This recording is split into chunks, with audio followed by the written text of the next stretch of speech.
तो आपका विनाश हो जाएगा। प्रेम किसने किया था पराई नारी से? प्रीत किसने लगाई थी? सुनो, प्रीत करी थी भाई रावण ने सीता को हरि लायो।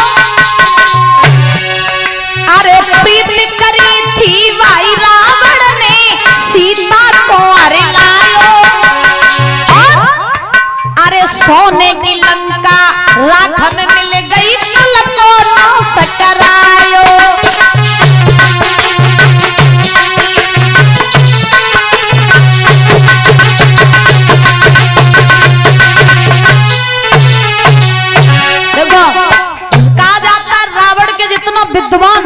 रावण के जितना ज्ञानी संसार में न कोई हुआ न तो कोई होगा, लेकिन पराई नारी के चक्कर में पड़ करके महाराज रावण ने भी अपनी सोने की लंका राख में मिलवाई ली थी और साथ ही साथ अपने कुल खानदान का नाश करवा लिया था। और कहा तो यहाँ तक जाता है भैया, अरे तू सपन मिले सवेरे सवेरे, तू सपन मिले सवेरे सवेरे, मतलब यार ना मिले। अरे औरत गोरी हो काली, बेवफा नारी ना मिले।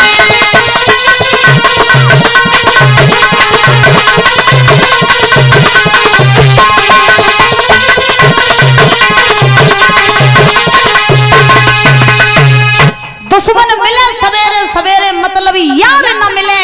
औरत गोरी हो काली, बेवफा न मिले। और देखो पराई नारी से प्रेम करोगे तो आपका विनाश हो जाएगा, इसमें कोई भी शक वाली बात नहीं। और जो जो पराई नारी की संगत करते हैं, बताओ काऊ को भलो भाव हो गए, बताओ पराई नारी से तभी तक तुमसे प्यार करिए, प्रेम करिए। कब तक? चलो तुम्हारी जेब खचा खच रुपया तो भरी रही है तब तक, और तुम्हारे पास पैसा खत्म है, धन दौलत खत्म, तो उनको कहा अगर तुम नहीं सही तो दूसरों सही, दूसरे के पास पैसा खत्म, दूसरों नहीं तीसरों सही, उनको तो कौन है।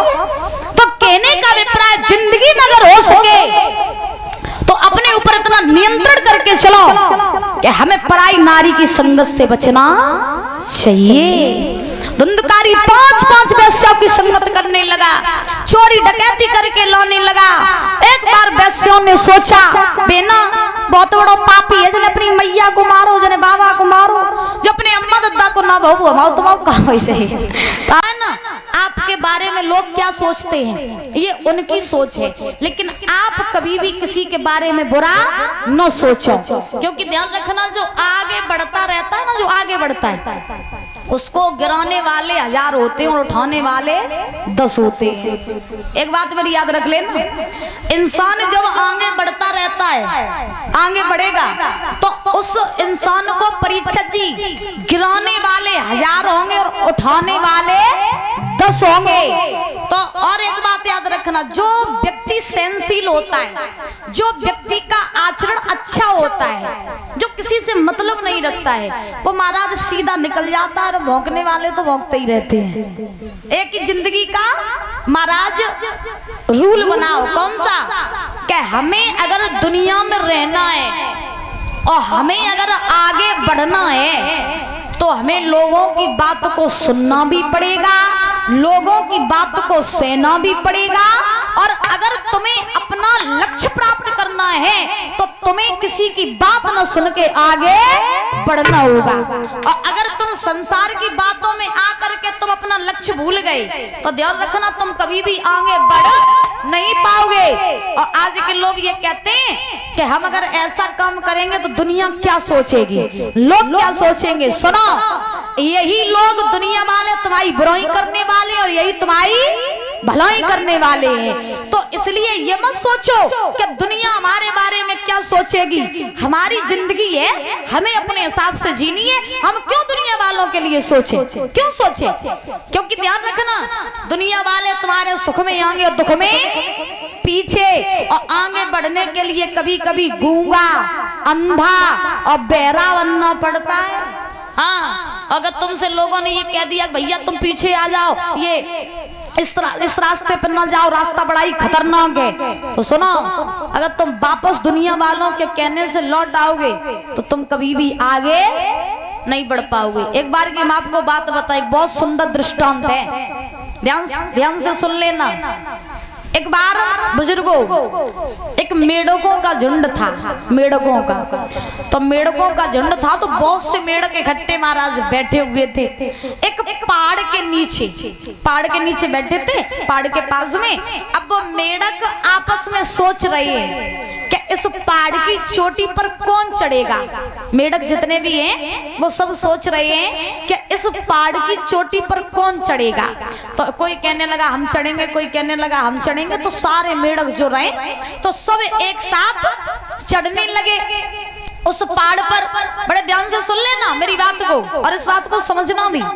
तो मेढक जितने भी रहे वो सब पहाड़ पर चढ़ने लगे। अब पहाड़ था ऊंचा तो बहुत से मेढक महाराज नीचे गिर पड़े। और जब नीचे गिर पड़े उसमें एक मेढक रहे, एक मेढक वो महाराज चढ़ता जा रहा। अब नीचे वाले मेढकों ने देखा कि ये तो ऊपर चढ़ता ही जा रहा है। अब नीचे वाले मेढक उस चढ़ने वाले मेढक से कहने लगे भैया नीचे उतरिया, अगर तू चढ़ते चलोगे और गिरो नीचे तो तेरी हड्डी को सुरमा बन जाए, तो नीचे उतरिया। अब वो जो मेढक चढ़ रहा था वो ऊपर से देख रहा कि ये नीचे वाले मेढक हमसे कुछ कह रहे हैं। अब वो मेढक जो नीचे वाले थे वो क्या कह रहे थे उससे, भैया तू नीचे उतरिया। अब वो जो चढ़ रहा था वो ये सोच रहा था कि नीचे वाले मेढक जकात भैया तू चढ़ जा। हाँ, अब वो मेढक जो था वो चढ़ता जा रहा। नीचे वाले कह रहे कि तू नीचे उतरा, नीचे आ जा, लेकिन वो सुन नहीं रहा था। चढ़ता गया। चढ़ते वो पहाड़ की सबसे ऊंची चोटी पर पहुंच गया। और जब वो सबसे ऊंची चोटी पर पहुंचा तो वो क्यों पहुंच गया, क्योंकि वो मेढक कानों से बहरा था, इसलिए वो ऊपर चढ़ गया। और अगर वो कानों से बहरा न होता और जो नीचे वाले कह रहे थे तू नीचे उतरिया तू गिर जाएगा, तो महाराज वो नीचे उतरिया तो ऊपर न चढ़ पातो। इसीलिए कहा जाता है मेरी माँ कि दुनिया अगर संसार में आगे बढ़ना है, ये बात मेरी सब लोग सुन लेना जितने लोग बैठे हैं, जिंदगी में आगे बढ़ना है, हाई लेवल तक पहुंचना है, तो आपको किसी की बात को नहीं सुनना है, किसी बातों की ध्यान नहीं देना है। आपको अंधा भी बनना है, गूंगा भी बनना है और बहरा भी बनना है, तभी आप आगे बढ़ पाओगे। और दुनिया की बातें सुनते रही हो तो दुनिया महाराज तुम्हें मुंह पे भलाई और पीठ पीछे बुराई करती है। बोलिए गोविंद भगवान की। तो दुनिया की बातों में नहीं आना चाहिए।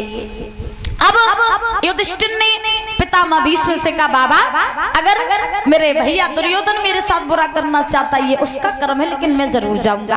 पांचों पांडव चले, दुर्योधन की सभा में पहुंचे। दुर्योधन ने आसन लगाया, पांचों पांडवों को बैठाया। बैठाने के बाद में अब दुर्योधन ने जवाब दिया भैया हम जुआ का खेल खेलना चाहते हैं। बोले खेल लो। खेल की तैयारियां हुई, शकुनी कौरवों की तरफ हो गई, पांडव एक तरफ हो गए। पहला दाव खेला तो पहले दाव में युधिष्ठिर ने अपने मेल दुमेला लगाई, धन दौलत लगाई। शकुनी ने कपट का पासा फेंका, फेंक करके महाराज धन दौलत छीन ली। दूसरे दाव की बारी आई, दूसरे दाव में युधिष्ठिर ने खुद को दाव पे लगाया। मामा शकुनी ने कपट का पासा फेंका, फेंक करके महाराज युधिष्ठिर को भी जीत लिया। फिर युधिष्ठिर ने अपने भाइयों को दाव पे लगाया, शकुनी ने कपट का पासा फेंका, चारों भाइयों को भी जीत लिया। पांचों पांडव दुर्योधन के दास बन गए। अब शकुनी ने दुर्योधन की इस तरफ इशारा किया, अब क्या कर रहे हो, लगी लग द्रौपदी को भी मांग लो। तो उसी समय दुर्योधन ने युधिष्ठिर से कहा भैया तुम दाव पे लग गए, तुम्हारे भाई लग गए, तुम्हारे मेल दुमेला धन दौलत सब लग गई, अब कुछ है? युधिष्ठिर बोले अब तो कुछ नहीं है। बोले अब तो सबसे कीमती चीज है तुम्हारे पास, क्या? द्रौपदी। भीम ने सुना कि दुर्योधन द्रौपदी की बात कर रहा है। भीम खड़े हुए बोले जहां खड़ा है वहीं बैठ जा। अगर तूने तुम्हारा अपनी जुबान से द्रौपदी का नाम लिया तो मैं तेरी जुबान को खींच डालूंगा। जो तेरी मां समान भाभी है उस द्रौपदी को तू सभा बीच में बुलाएगा और बुला करके उसको तू दांव पे लगवाएगा, मार डालेगा हम तुझे अगर तूने तुम्हारा द्रौपदी का नाम लिया तो। दुर्योधन कहने लगे बैठ जाओ। ज्यादा न उछलो। क्यों?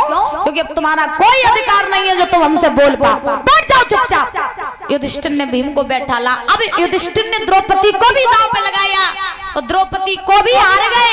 उसी समय आज दुर्योधन ने दुशासन को बुलाया, जवाब दिया, सुनो भैया देरी न करो, चले जाओ और जा करके द्रौपदी को खींच करके सभा बीच में ले आओ। कि मोए पल पल होती अबेर, करो मत देर महल को जइयो। और केस पकड़ के खींच द्रौपदी सभा बीच में लियो।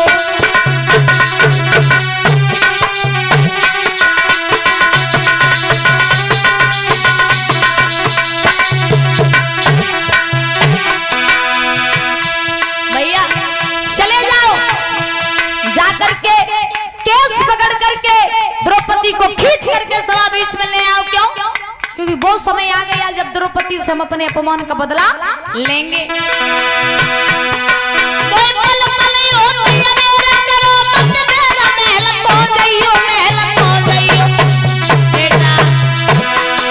और केस पकड़ के खींच द्रौपदी सभा बीच में लियो। क्यों? मुझसे कही अंध के अंध फंसे मो फंदन मिलन लगइयो। और नंगी करके नार द्रौपदी जंगा पे बैठइयो।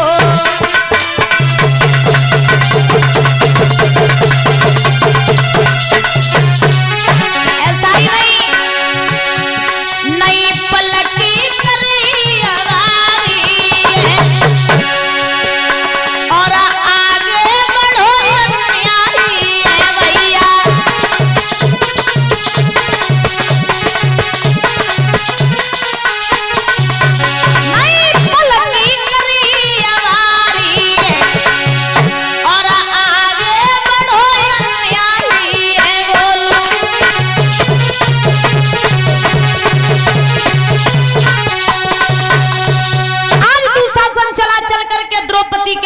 पहुंचा भाई जहां द्रौपदी भानु